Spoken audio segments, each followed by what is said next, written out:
Bonjour les amis, j'espère que vous allez très bien. Cette vidéo est capitale, en tout cas pour tous les Africains. Que vous soyez de la diaspora ou que vous viviez ici en Afrique, je reste convaincu que grâce à cette vidéo, vous allez avoir des réponses aux questions que vous vous posez. Certainement, chacun de vous se demande comment faire pour devenir propriétaire en Afrique. Tout le monde chérit le rêve de pouvoir détenir une maison, un appartement ici en Afrique. Maintenant, la plupart des gens se heurtent à un problème, celui du capital.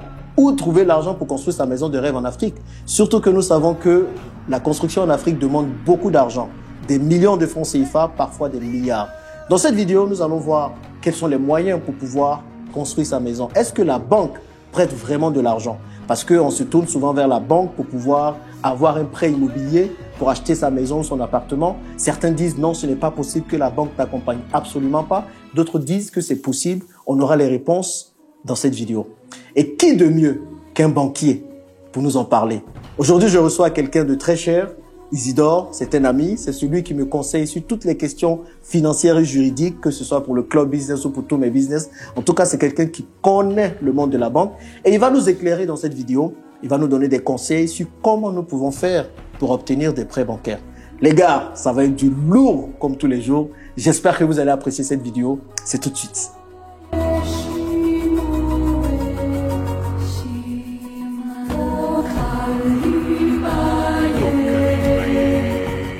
Avant de recevoir Isidore, rapidement, si vous êtes là pour la première fois sur cette chaîne, Jean-Yves Bragbo, mon prénom. Ici, on parle d'investissement en Afrique et de comment réussir tous ces investissements. Deux choses à faire. La première, abonnez-vous et ensuite partagez cette vidéo afin que plusieurs autres personnes puissent aussi comprendre et apprendre comme vous avez appris aujourd'hui.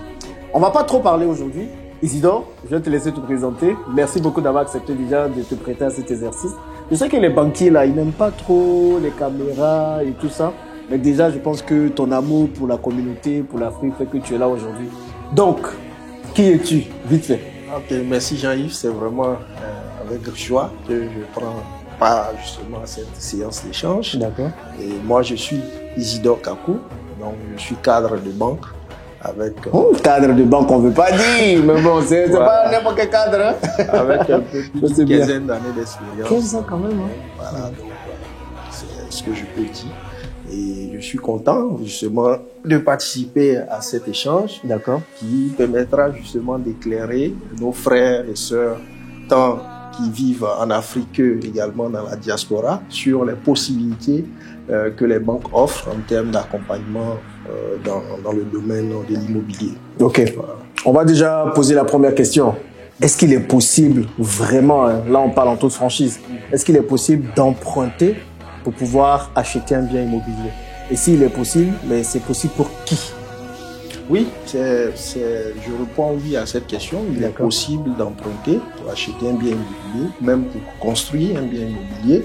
Et les banques accompagnent, les banques financent. Souvent, on entend les uns les autres dire que les banques n'accompagnent pas. Non, les banques accompagnent, seulement qu'il faut un certain minimum en fait de conditions qui soient réunies. Et ces conditions sont valables tant en Afrique qu'en Occident. Il faut un titre foncier en bonne et due forme pour que la banque puisse inscrire son hypothèque. C'est ça le prêt hypothécaire. Mais un titre foncier, ça veut dire que quelqu'un qui n'a pas de terrain, qui n'a rien aujourd'hui, ne peut pas emprunter alors? Oui, il peut emprunter, mais il pourra prendre juste un crédit à la consommation. S'il est salarié, il prendra un crédit à la consommation, mais pas un crédit hypothécaire. Parce qu'un crédit hypothécaire, c'est la maison ou l'actif qui sert en fait de garantie. Et pour pouvoir traduire justement cela en garantie, il faut faire un acte juridique. Mais s'il n'y a pas de titre foncier, on ne peut pas rédiger en fait un crédit hypothécaire. Ok. Voilà. Du coup, concrètement, pour quelqu'un qui n'a pas de maison et qui veut en acheter, est-ce que l'idée ou le conseil, ce serait plutôt que de vouloir construire sa maison, parce qu'on demandera un titre foncier qu'on va hypothéquer? La solution n'est pas d'acheter plutôt. Comme ça, du coup, la banque peut hypothéquer le bien qui va être acheté au final jusqu'à ce que le crédit soit remboursé. Au fait, il y a deux options qui se présentent. Soit une personne a un terrain qui est titré et qui veut ériger une maison là-dessus. cette personne peut s'approcher de la banque avec ce titre foncier. La banque peut l'accompagner pour financer la construction. On va voir à quelle hauteur hein, et tout ça. Oui. Voilà, on va voir dans la suite. Aujourd'hui, les banques peuvent aller même jusqu'à 100% de la valeur du terrain. Voilà. Non, jusqu'à 100% du projet à financer. Il y a certaines banques d'autres banques vont exiger un apport, un autofinancement qui peut aller de 10 jusqu'à 20%. D'autres n'exigent pas cela. Donc, il y a vraiment toutes les possibilités. Quand je prends le cas de la Côte d'Ivoire, aujourd'hui, on a plus de 30 banques. Donc, les possibilités de financement sont disponibles. Voilà. Donc, il y a cette option-là. Donc, avoir son terrain, solliciter un financement auprès d'une banque pour construire la maison, ou aussi acheter une maison déjà construite dans le cadre d'une promotion immobilière ou bien de l'ancien, c'est-à-dire quelqu'un qui a déjà sa maison qui veut revendre. Donc, vous pouvez également vous positionner pour acheter. Les banques sont prêtes justement à vous accompagner. Ok, dans ce cas-là, du coup, la banque hypothèque la maison qu'on achète? Voilà, la banque hypothéquera la maison qu'on achète. Dans le premier cas, la banque hypothéquera le terrain et la construction à ériger. Voilà. Ok, alors, tu peux expliquer hypothéquer, ça veut dire quoi? Parce que je pense qu'il y a beaucoup de personnes qui ne comprennent pas. Hypothéquer, bon, je sais pas si c'est inscrit. Un droit réel, un droit, comment je vais dire, un droit sur la maison. Ça veut dire que la maison ne vous appartient pas. Donc, la maison vous appartient, seulement que la banque inscrit en fait un privilège en fait sur la maison. Ce privilège-là veut dire qu'en cas de souci de remboursement, la banque donc peut saisir cette maison par les procédures judiciaires et la mettre en fait en vente. Et donc récupérer le produit de la vente pour rembourser le crédit qui n'arrive pas à être remboursé. C'est ça. Et puis le reliquat vous reviendra. Ok, on comprend. Tu es africain, tu es entrepreneur, tu résides en Côte d'Ivoire, tu as une vision, de l'imagination, tu as des idées novatrices, tu es motivé, tu as besoin d'un soutien financier, cette opportunité est faite pour toi. Je décide aujourd'hui de lancer un concours qui vous permettra de donner vie à votre projet. Le génie africain. Saisis-la pour devenir le prochain génie africain et gagne 20 millions de francs CFA pour financer ton projet. Pour participer, c'est simple. Fais une vidéo de 2 minutes pour présenter ton projet. Rends-toi sur www.l'investisseurafricain.com, remplis le formulaire, mets le lien de ta vidéo. Alors, inscris-toi vite. Génie africain, l'avenir de l'Afrique est entre nos mains. Ok, pour que tout le monde comprenne bien ce que tu es en train de dire sur l'hypothèque, imagine aujourd'hui, j'ai un bien immobilier qui vaut 80 millions de francs CFA. Jusqu'à combien la banque peut me financer pour avoir un autre bien immobilier en hypothéquant ce premier bien? Je ne sais pas si tu vois la question. Oui, je comprends bien la question, mais je voulais juste recadrer quelque chose. C'est que le banquier n'est pas un prêteur sur gage. D'accord. C'est pas parce que tu as une garantie que la banque en fait va te donner en fait un crédit. Mais la banque finance un projet économique. D'accord. Donc c'est le projet qui intéresse le banquier. Okay. Donc le projet pour lequel tu sollicites en fait le financement qui doit être analysé par la banque. Et c'est ce projet que la banque prend en garantie. Okay. Maintenant, si le retour sur investissement ou bien la création de valeur liée à ce projet n'est pas au niveau qu'il faut, en ce moment, la banque peut maintenant exiger d'autres garanties pour mitiger le risque. En ce moment-là, le bien que tu as qui vaut 80 millions, la banque peut le prendre également en complément de garantie. Sinon, c'est le projet qui est financé qui est pris en garantie. Donc, imaginons que j'ai un projet de 100 millions de francs. C'est pas bon. 100 millions, vous pouvez les ramener les montants au niveau que vous souhaitez. J'ai un projet de 100 millions. Et aujourd'hui, on va dire que je suis salarié, donc je respecte quelques conditions de revenus réguliers et tout. Donc, la banque peut dire, en fonction de mes revenus, elle peut financer l'entièreté du projet sans avoir besoin d'hypothéquer un de mes biens. Ça peut arriver. Ça peut arriver. L'hypothèque, voilà, l'hypothèque arrive quand on se dit, bon, voilà, on veut des garanties supplémentaires. Oui, en général, par exemple, vous pouvez avoir un bien qui n'est pas hypothéqué, qui est bien titré, et vous avez un projet à réaliser sur, par exemple, un terrain qui n'a pas de titre, sur lequel la banque ne peut pas inscrire l'hypothèque. Là, ça peut se comprendre que vous allez donner un autre bien sur lequel la banque peut inscrire son hypothèque pour pouvoir financer le nouveau projet. Voilà. Mais s'il y a un titre disponible sur le nouveau projet en question, c'est ce projet qui sera pris en fait par la banque en garantie. directement. L'hypothèque sera inscrite. Ok, donc là, en entendant les sommes, les gens peuvent se dire, finalement, les banques ne prêtent qu'aux riches.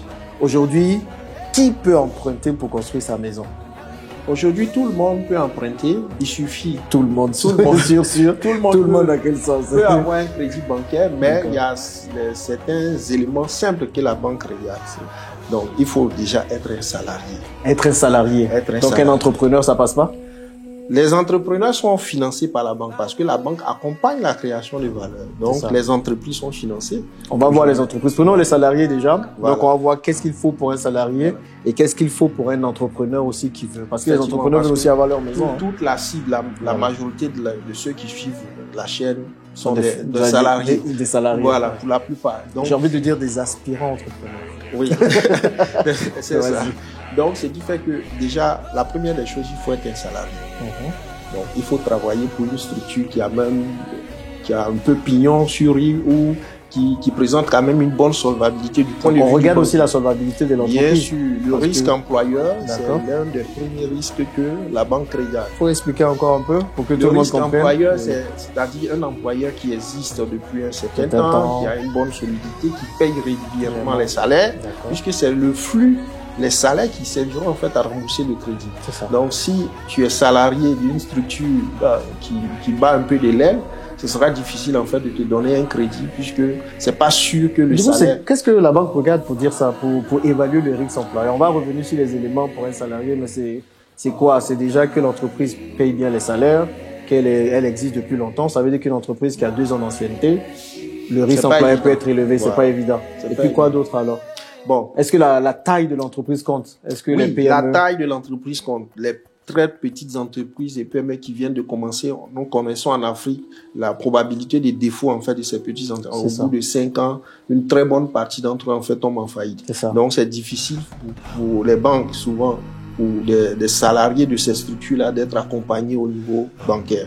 Voilà. Donc c'est la qualité de l'employeur qui est le premier élément. Qui est le premier élément pour les salariés. La régularité en fait du paiement en fait des salaires. Donc c'est ces 2 choses-là en fait que le banquier regarde. Donc quand on est confortable, le banquier est confortable sur ces aspects, en ce moment-là, il regarde maintenant le projet qu'on doit financer.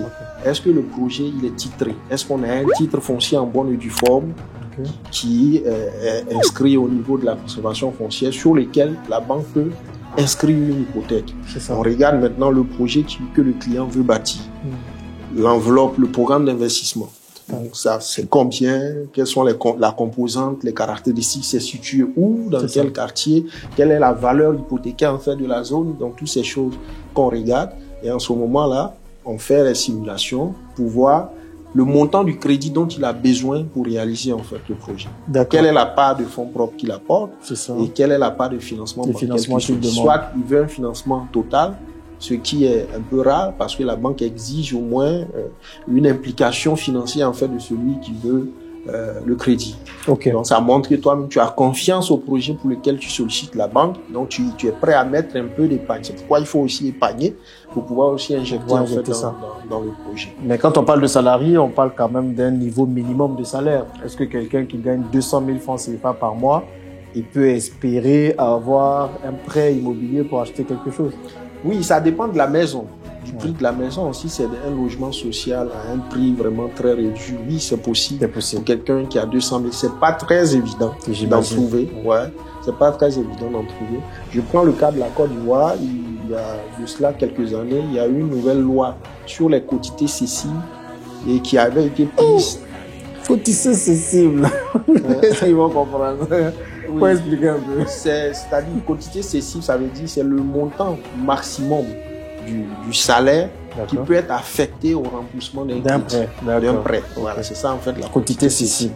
Donc il y a une loi qui a cadré la quotité cessible en fonction des tranches de revenus. Donc celui qui a entre 200 et 300 000, il peut aller jusqu'à 35% de son salaire, ainsi de suite, jusqu'à 57%. Donc ceux qui ont plus de 2 millions de francs CFA par mois peuvent s'endetter jusqu'à 57%. Ah, donc c'est le taux d'endettement. Voilà. Parce que moi, je connais le taux d'endettement. Oui, c'est ce qu'on appelle la quotité cécile. Voilà. D'accord, ok. La quotité cécile. Donc le taux d'endettement, jusqu'à combien tu peux t'endetter en fonction de ton salaire. Et là, c'est limité à quoi? 35%. Non, ça va de 35% jusqu'à 57%. 57%, c'est ceux qui ont plus de 2 millions de revenus. Ok, donc quelqu'un qui a jusqu'à 200 000 francs CFA de revenus, il peut prendre 35% de 200 000 francs CFA. Donc, il faut juste multiplier. Ça va vous faciliter la tâche. Hein. Vous avez 200 000 francs CFA, 35% de 200 000 francs CFA. Ça va faire quoi? 70 000 peut-être ou un peu moins? Voilà, autour de ça. 60. Et donc, voilà, 60, 70 000. Donc, maintenant, il faut multiplier ça par 12 pour voir un peu à l'année ce que vous pouvez rembourser.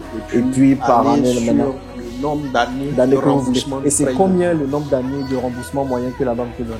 En général, les banques, sur les prêts immobiliers, le minimum, c'est 15 ans. D'accord. Les banques vont certaines banques vont jusqu'à même 25 ans. Ah bon? Voilà, on va parler des taux, parce que je sais que beaucoup se plaignent des taux de financement ici en Afrique. Et aussi, on va parler de la diaspora. Je sais, il y a beaucoup de personnes de la diaspora qui veulent aussi emprunter pour acheter un bien immobilier ici. Est-ce que c'est possible et comment il faut faire? On parlera de tout ça. Donc, où est-ce qu'on peut avoir ces informations de taux d'endettement en fonction du niveau de salaire? Ou bien peut-être que tu les as déjà en tête, tu peux le dire. Si tu as un compte bancaire, tu vas voir ton conseiller clientèle. D'accord. Et il te donnera tous les détails par rapport à ta capacité d'endettement lié à ton revenu. Ça, c'est des informations qui sont disponibles, que tous les conseillers clientèle dans toutes les banques. Ça, c'est pour les salariés. Oui, maintenant, les entrepreneurs, comment ça se passe? Pour un entrepreneur qui veut acheter aussi un bien immobilier ou tout simplement prendre un prêt bancaire pour pouvoir construire une maison qu'il va revendre. Moi, en ce moment, je fais des petites promotions immobilières. Forcément, je parle avec la banque et tout. Je me conseille dessus. Donc, pour quelqu'un, par exemple, qui a un terrain, ou pour un entrepreneur, on va prendre déjà un entrepreneur qui n'a pas de terrain, mais qui a des revenus réguliers et qui n'a pas de bien immobilier, qui veut en avoir grâce à un prêt bancaire. C'est quoi, lui, les éléments que la banque lui demandera, par exemple? Oui, parce que l'entrepreneur, faut dire que il est risqué. Oui, faut le dire. Pour la banque, c'est clair. Pour la banque, c'est en tout cas c'est un peu risqué l'entrepreneuriat parce que on connaît un peu les taux d'échec qu'il y a en fait dans ce domaine. C'est pourquoi les banques en Afrique, de manière générale, sont plus focus en fait sur les salariés du secteur privé et aussi les fonctionnaires en matière de prêts et crédits hypothécaires. Voilà, donc c'est ça.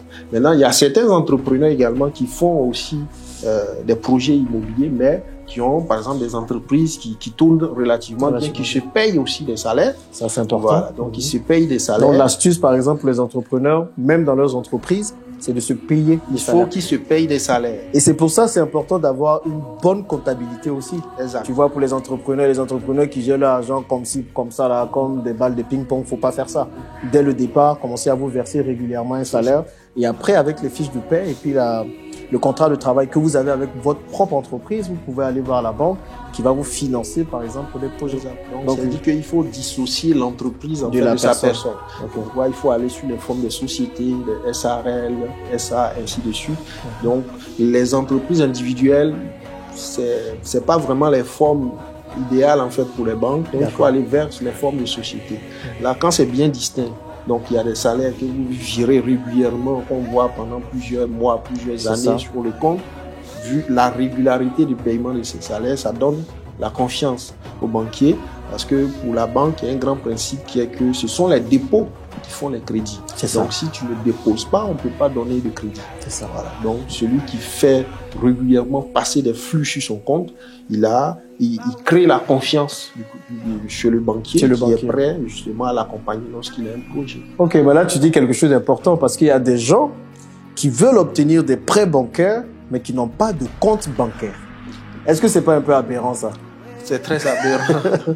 C'est très aberrant. Donc la première étape déjà, la première relation avec le banquier, c'est le compte. C'est ça. Voilà. Donc déjà, quand tu as un projet immobilier ou un projet d'endettement, quel qu'il en soit, il faut commencer déjà par ouvrir un compte. Et par domicilier justement des revenus sur ce compte-là. En tant que salarié, je prends le cas par exemple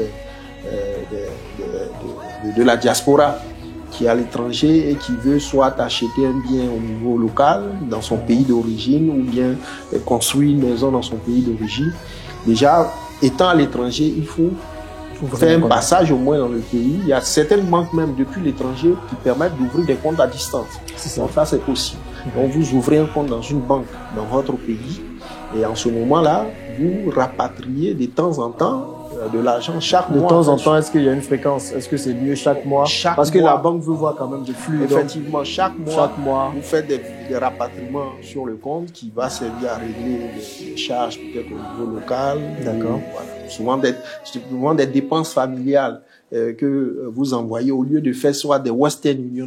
Non. Vous ouvrez un compte et puis vous faites des rapatriements sur ce compte et par ce compte-là, vous pouvez régler justement cette dépense-là. La banque veut voir en fait les traces de relations que vous avez avec elle dans le pays. Donc, quand on regarde la régularité de ces rapatriements sur 1 an, sur 2 ans, arrivé à un certain moment, quand vous avez ce projet-là mûri que vous voulez un financement, les banques sont prêtes à vous accompagner. Il y a des banques qui accompagnent, surtout dans les prêts immobiliers. C'est clair. Donc, vous connaissez la première étape, les gars, c'est déjà d'aller ouvrir un compte bancaire.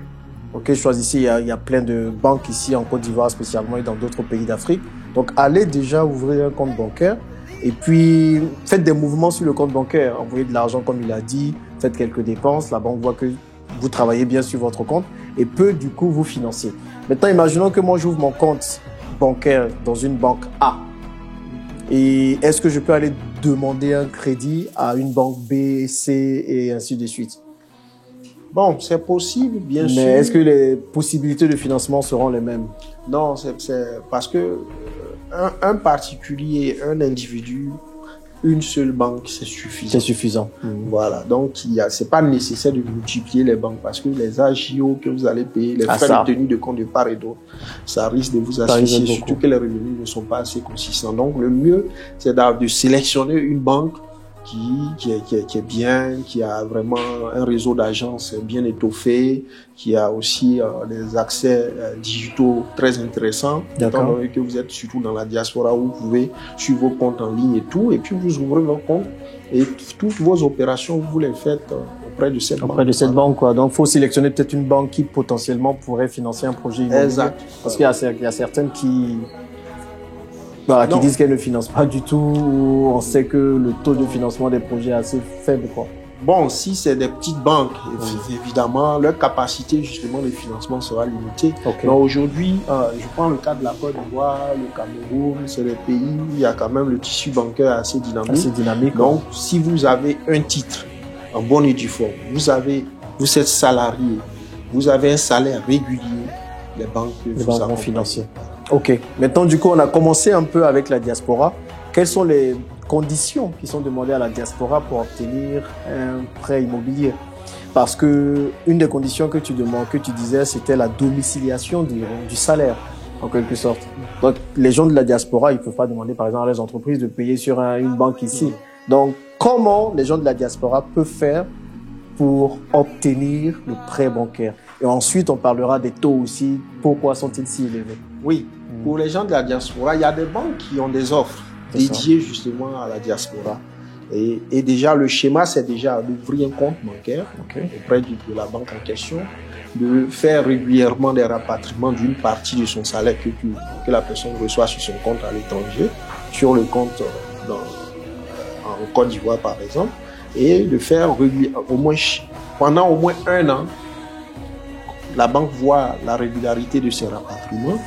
En ce moment-là, lorsque vous avez le projet immobilier identifié, la banque peut vous financer jusqu'à 60-70% du projet. Mais vous devez apporter au moins 30 à 40% d'autofinancement. C'est ça. Voilà, c'est ce qui est exigé. Donc un projet de 100 millions, il faut être prêt quand même à mettre 30 à 40 millions de francs CFA. La logique de la banque, c'est que quelqu'un qui est loin, qui n'est pas dans le pays, et qui met jusqu'à 40% en fait dans un projet, ça veut dire qu'il a vraiment confiance. Il est motivé et on peut donc l'accompagner en fait. Donc, parce que la banque ne prend pas le risque, mais la banque accompagne. C'est ça. Donc c'est vous qui prenez le risque donc en injectant vos billes et la banque justement vient vous appuyer. Voilà. Donc pour les gens de la diaspora, c'est vraiment ces choses-là qu'il faut faire. Est-ce qu'il y a autre chose? Bon, c'est les seules options que les banques proposent, c'est au niveau de l'immobilier. C'est ça. Sur les crédits à la consommation, les autres types de crédits, c'est un peu difficile parce que l'immobilier, au moins, la banque prendra l'actif là en hypothèque, là, au cas où il n'y a plus de virement de salaire pendant pour pouvoir rembourser en fait le crédit. Justement, l'actif, le bien en question pourrait justement servir à rembourser le crédit de la banque s'il est saisi. Voilà. Okay. C'est pourquoi on exige au moins une part de taux de financement assez importante qui permet au moins de couvrir au moins 40 à 60%, au moins 40% en fait du crédit au départ. On s'est dit que pendant les 2-3 prochaines années, le crédit va se rembourser. Peut-être on sera à 60% de remboursement. Donc la valeur hypothécaire sera plus intéressante que l'encours restant du crédit. C'est ça. Voilà. Du coup, c'est quand tu demandes, quand la banque demande 30 à 40% de la valeur du projet, imaginons on est sur un projet qui fait 100 millions de francs CFA, juste la construction, avec un terrain qui aura coûté peut-être 40 millions aussi de francs CFA ou 50 millions. Donc, qu'est-ce que la banque va considérer comme coût global du projet? Est-ce que c'est les 100 millions? Est-ce que c'est les 150 millions? Non, la banque ne va pas considérer le terrain. Elle va pas considérer le terrain. C'est hors terrain. Le terrain, c'est un apport de départ. C'est ça. Ça, c'est vraiment le minimum. Vous avez le terrain, vous voulez construire. Voilà. Donc ça, on ne considère pas le terrain. Maintenant, le projet, la construction en elle-même, c'est sur cette partie-là que la banque peut faire ça. Donc du coup, je sais, il y a beaucoup de personnes de la diaspora qui veulent construire en Afrique. Et je récapitule un peu. Donc, si quelqu'un de la diaspora veut construire en Afrique, la première étape déjà, c'est d'ouvrir un compte bancaire dans le pays dans lequel il veut construire la maison. Par exemple, la Côte d'Ivoire. Parce que je sais qu'il y a beaucoup de personnes de la diaspora qui veulent aller emprunter des prêts à la consommation en Europe, en France, au Luxembourg et tous ces pays-là pour ensuite venir construire ici. Pourtant, ce sont des taux assez élevés et souvent des prêts bancaires d'une courte durée. Donc, l'alternative, ça peut être d'emprunter directement en Afrique. Maintenant, pour ça, il faut déjà ouvrir un compte bancaire et puis aller acheter un terrain, certainement.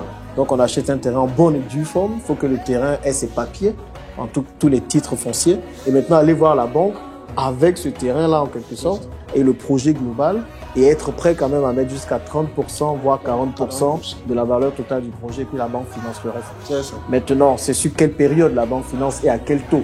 Parce qu'on se plaint beaucoup aussi des taux exagérés un peu en Afrique.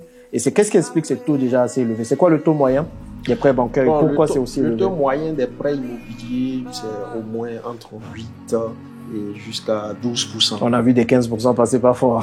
Oui. Ok, maintenant pourquoi c'est dépend des aussi, pays. Voilà, moi, je parle peut-être de la Côte d'Ivoire, c'est entre 8 et 12%. Moyenne, voilà. Versus la France où à un moment donné, on atteignait même les 1%. Pourquoi emprunter de l'argent en Afrique ou en Côte d'Ivoire, par exemple, coûte aussi cher qu'en Europe? Oui, parce que les banques ont elles-mêmes une banque.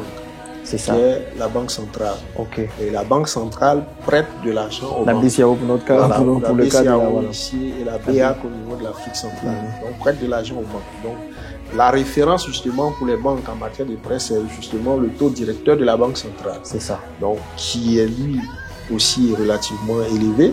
Donc c'est justement que c'est ça en fait la base. Et c'est sur cette base que la banque aussi rajoute également sa marge, rajoute le coût du risque, rajoute tout ce qu'il faut. Beaucoup de choses fixer en fait le prix. Donc ça c'est en termes bancaires. Pour nous, le commun des mortels, en gros la banque centrale prête de l'argent aux banques. On va dire prête de l'argent aux banques, on va dire à 3%. Donc du coup quand les banques veulent reprêter derrière, elles ne peuvent plus prêter à 3%. Parce qu'il faut qu'elles mettent du coup les coûts du risque et tout. Donc c'est comme si elles vont prêter maintenant à 5%.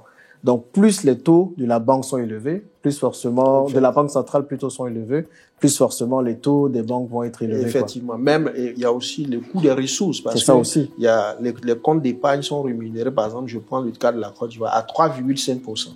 Voilà. C'est un taux assez élevé par rapport au taux qu'on a en Occident et au Nord. Donc, si moi, en banquier, je rémunère les dépôts à 3,5%, ben je ne peux pas prêter à 3,5%. Forcément. Voilà. Et non seulement, je dois tenir compte de mes coûts de gestion, donc tous les installations, les équipements, tout ça, je dois rémunérer cela. Je dois tenir compte du coût du risque parce que quand je prête de l'argent, il y a aussi la probabilité des défauts liés juste là. Donc ce coût du risque là aussi, il faut que je le rémunère. Et intégrer également le coût des ressources.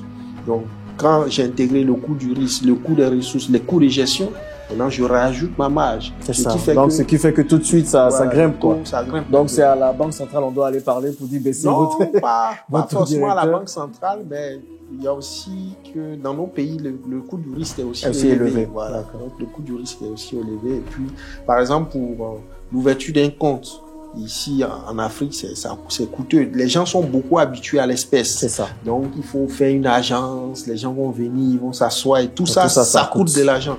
Alors qu'en Occident, les gens n'ont pas besoin de beaucoup de choses sont aujourd'hui digitalisées, donc ce qui fait que les coûts de gestion sont beaucoup plus réduits. D'accord. Tu es africain, tu es entrepreneur, tu résides en Côte d'Ivoire, tu as une vision, de l'imagination, tu as des idées novatrices, tu es motivé, tu as besoin d'un soutien financier, cette opportunité est faite pour toi. Je décide aujourd'hui de lancer un concours qui vous permettra de donner vie à votre projet. Le génie africain. Saisis-la pour devenir le prochain génie africain et gagne 20 millions de francs CFA pour financer ton projet. Pour participer, c'est simple. Fais une vidéo de 2 minutes pour présenter ton projet. Rends-toi sur www.l'investisseurafricain.com, remplis le formulaire, mets le lien de ta vidéo. Alors, inscris-toi vite. Génie africain, l'avenir de l'Afrique est entre nos mains. En tout cas, c'est très intéressant tout ce que tu es en train de dire sur les taux directeurs, les banques. Je pense qu'on comprend bien. Et c'est quoi à peu près la durée moyenne d'obtention de prêts, des prêts immobiliers surtout? C'est jusqu'à combien d'années les banques sont prêtes à partir? Bon, ça tout dépend du client. Hein. Forcément. Sinon, ça dépend si tu veux rembourser plus vite. Les banques sont ouvertes évidemment à te donner une durée beaucoup plus courte. Ensuite, tu veux rembourser sur une durée plus longue. Les banques également sont ouvertes. En général, les prêts immobiliers vont de 10 ans en allant jusqu'à 15 ans, 20 ans. Certaines banques vont jusqu'à 25 ans. Mais ça, c'est vraiment les clients fortunés, certainement. Non, les clients solvables, quoi. Non, pas forcément les clients fortunés. Ça dépend des conditions de la banque. Si les banques permettent, une banque permet d'aller jusqu'à 25 ans sur le crédit immobilier, oui, on peut le faire étendre. Il y a des banques qui proposent jusqu'à 25 ans. Mais ça dépend pas forcément de la qualité du client.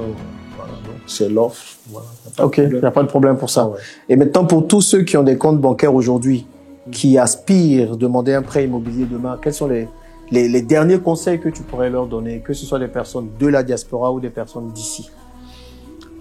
Bon, ceux qui ont des comptes bancaires, qui sont salariés, qui ont des revenus réguliers, la première des choses, s'ils veulent justement acquérir un bien immobilier, soit ils ont l'option d'acheter un bien immobilier auprès d'une société de promotion immobilière, c'est ça. Donc des biens déjà existants. Certaines promotions immobilières qui arnaquent là, ça commence à faire peur. Oui, mais bon, il y en a de sérieuses qui sont sur la place. Est-ce que par exemple les banques travaillent avec des sociétés immobilières qu'elles peuvent conseiller par exemple à leurs clients? Oui, bien sûr. Même quand un client vient avec un projet d'une société immobilière que la banque ne connaît pas, la banque va voir si cette société immobilière est sérieuse, on analyse, on va regarder les documents que cette société dispose, est-ce qu'elle a un accès global, est-ce que les titres sont déjà morcelés avec des titres individuels sur chaque maison, parce que la banque va inscrire son hypothèque sur la maison.